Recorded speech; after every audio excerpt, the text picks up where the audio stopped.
नमस्कार, मी हितेश पाटील, निदेशक शासकीय तांत्रिक विद्यालय नंदुरबार आपणा सर्वांचे स्वागत करतो। आज आपण लंबजन्य प्रक्षेपण, ज्याला आपण ऑर्थोग्राफिक प्रोजेक्शन म्हणूनही ओळखतो, त्यातील प्रथम काटकोन पद्धतीबाबत माहिती घेणार आहोत।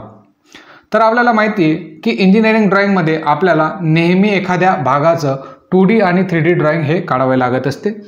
जेव्हा 3D ऑब्जेक्ट आपण पाहतो तेव्हा या 3D ऑब्जेक्टला 2D प्लेनवर दाखवणे महत्त्वाचे असते।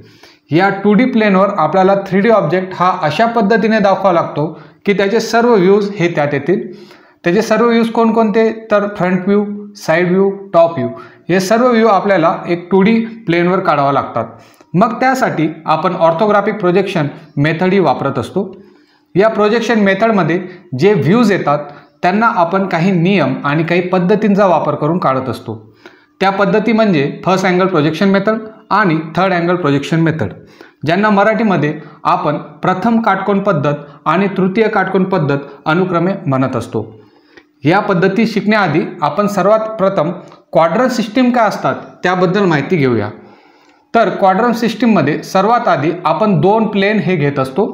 जो आडवा प्लेन आहे त्याला हॉरिझॉन्टल प्लेन किंवा एक्स प्लेन असं म्हणत असतो, आणि जो उभा प्लेन आहे त्याला व्हर्टिकल प्लेन किंवा वाय प्लेन असे म्हणत असतो।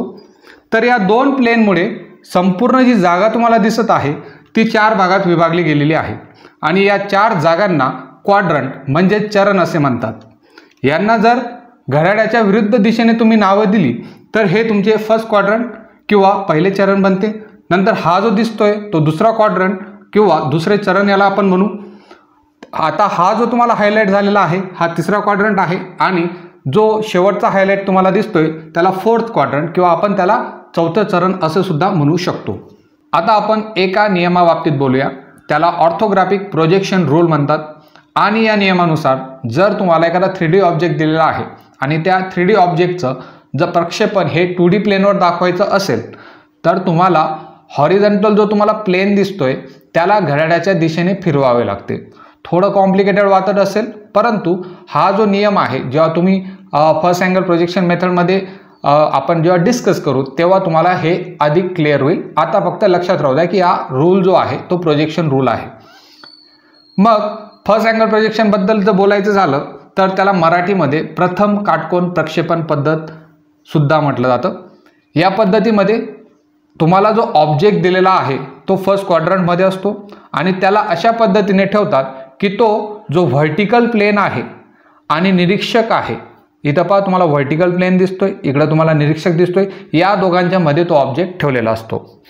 मग आता जो निरीक्षक आहे त्याच्या समोर जर तुम्ही एखादा ऑब्जेक्ट ठेवला आणि निरीक्षकने तो समोरून पाहिला तर ते ऑब्जेक्टचं प्रक्षेपण आहे, जे प्रोजेक्शन आहे ते कशावर पडताना तुम्हाला दिसत आहे, तर ते व्हर्टिकल प्लेनवर पडताना तुम्हाला दिसत आहे।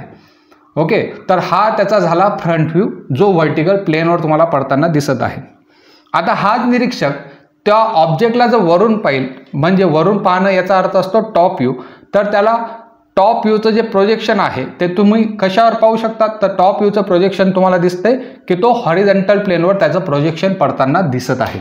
आता आपल्याला या ऑब्जेक्टचा लेफ्ट हँड साइड व्ह्यू घ्यायचा आहे। ऑब्जेक्टचा लेफ्ट हँड साइड व्ह्यू घ्यायचा आहे, तर त्याचे प्रोजेक्शन घेण्यासाठी आपल्याला एक प्रोफाईल प्लेन घ्यावा लागतो। दोन प्रकारचे प्लेन राहतात, जो तुम्ही व्हर्टिकल आणि हॉरिझॉन्टल प्लेन पाहिला त्याला आपण प्रिन्सिपल प्लेन म्हणतो, आणि जो तुम्ही कन्सिडर करत आहात नव्याने एक वेगळा प्लेन घेत आहात याच्या व्यतिरिक्त त्याला आपण प्रोफाईल प्लेन म्हणत असतो।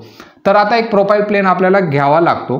तुम्ही जर पाहिले तर हा प्रोफाईल प्लेन ऑब्जेक्टच्या राईट हँड साईडला म्हणजे उजव्या बाजूला आहे।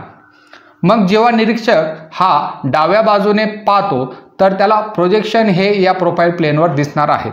डाव्या बाजूने जेव्हा निरीक्षक पाहणार आहे तेव्हा या प्रोफाईल प्लेनवर त्याला प्रोजेक्शन दिसणार आहेत। याच पद्धतीने जर तुम्हाला ऑब्जेक्टचा राईट हँड साइड व्ह्यू घ्यायचा असेल तर ऑब्जेक्टच्या डाव्या साईडला, जसं तुम्हाला चित्रात दिसत आहे, ऑब्जेक्टच्या डाव्या साईडला पुन्हा एक तुम्हाला प्रोफाईल प्लेन घ्यावा लागेल, ज्यावर आपल्याला या पर्टिक्युलर ऑब्जेक्टचा राईट हँड साइड व्ह्यूचे प्रोजेक्शन तुम्हाला भेटतील।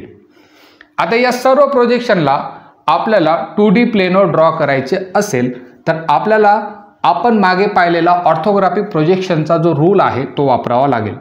त्या नियमानुसार हॉरिझॉन्टल प्लेनला, जो तुम्हाला आता हॉरिझॉन्टल प्लेन दिसतोय त्या हॉरिझॉन्टल प्लेनला तुम्हाला 90 डिग्रीमध्ये क्लॉकवाईज दिशेने फिरवावं लागेल।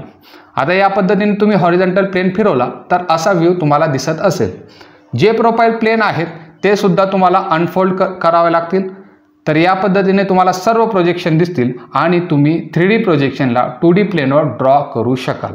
अनफोल्ड केल्यानंतर तुम्हाला दिसत असेल की ऑब्जेक्टचा जो फ्रंट व्ह्यू आहे तो XY लाईनच्या वरच्या बाजूला आहे। ऑब्जेक्टचा जो टॉप व्ह्यू आहे हा ही XY लाईनच्या खालच्या बाजूला तुम्हाला दिसत आहे।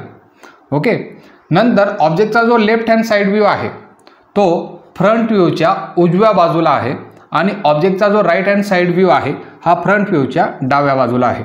या पद्धतीने आपण फर्स्ट अँगल प्रोजेक्शन मेथडमध्ये व्ह्यूज हे ड्रॉ करत असतो। तर आपली फर्स्ट अँगल प्रोजेक्शन मेथड आहे तिच्यासाठी तुम्हाला जो स्क्रीनवर दिसतोय तो सिम्बॉल आपण वापरत असतो। आता या टाईपचे प्रश्न तुम्हाला विचारले जातात की फर्स्ट अँगल प्रोजेक्शन मेथडमध्ये जो टॉप व्ह्यू आहे तो कोणत्या साईडला आहे, जो फ्रंट व्ह्यू आहे तो कोणत्या साईडला आहे, त्याचे कोणता सिम्बॉल आहे आणि ऑब्जेक्टची पोझिशन नेमकी कोणती आहे, या टाईपचे प्रश्न तुम्हाला विचारले जाऊ शकतात।